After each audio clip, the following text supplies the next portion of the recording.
السلام علیکم ورحمۃ اللہ وبرکاتہ۔ ناظرین، رمضان المبارک کی آمد ہے۔ چند دنوں کے بعد انشاءاللہ رمضان مبارک شروع ہو رہا ہے۔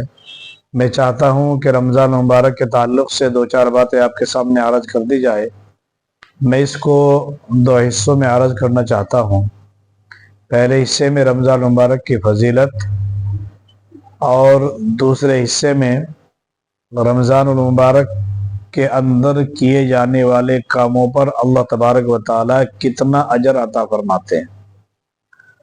اور نمبر 3 یہ کہ رمضان مبارک میں جس بندے کی مغفرت نہ ہو، جو محروم رہ جائے، اس کے متعلق کیا وعید ہے۔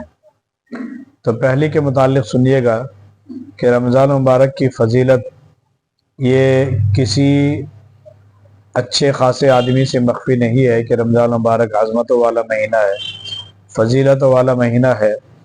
حدیث میں ہے کہ آپ علیہ السلام نے ارشاد فرمایا کہ رجب کے مہینے کو دوسرے مہینوں پر وہ فضیلت حاصل ہے جیسے قرآن کریم کو تمام کتابوں پر فضیلت حاصل ہے، اور شعبان کے مہینے کو دوسرے مہینوں پر وہ فضیلت حاصل ہے جو میں محمد عربی صلی اللہ علیہ وسلم کو دوسرے نبیوں پر فضیلت حاصل ہے۔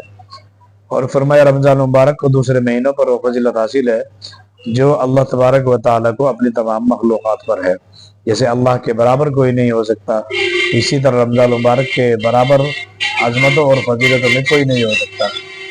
اور بعض علماء نے یہ بھی لکھا ہے کہ یہ ترتیب رجب سے شروع ہوتی ہے۔ اللہ کے حبیب علیہ السلام نے ارشاد فرمایا جب رجب کا مہینہ شروع ہوتا ہے تو اللہ تبارک و تعالیٰ اعمال کا ثواب 7 گنا بڑھا دیتے ہیں، اور جب شعبان کا مہینہ شروع ہوتا ہے تو اللہ تبارک و تعالیٰ یہ ثواب 700 گنا کر دیتے ہیں، اور جب رمضان مبارک کا مہینہ ہوتا ہے تو یہ ثواب ہزاروں میں چلا جاتا ہے۔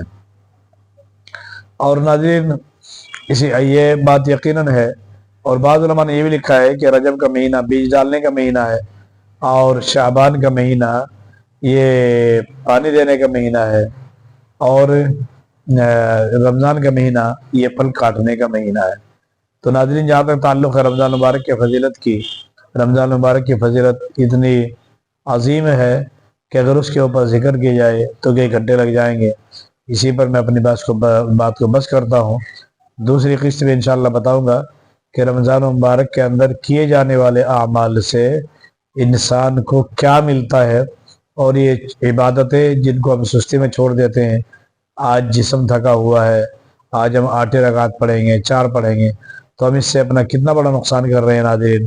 یہ ہم سنیں گے انشاءاللہ دوسرے حصے میں یا دوسرے قسط میں، اور سمجھ میں آئے گی کہ ہم سستی کی وجہ سے کتنا بڑا نقصان کر رہے ہیں اپنا۔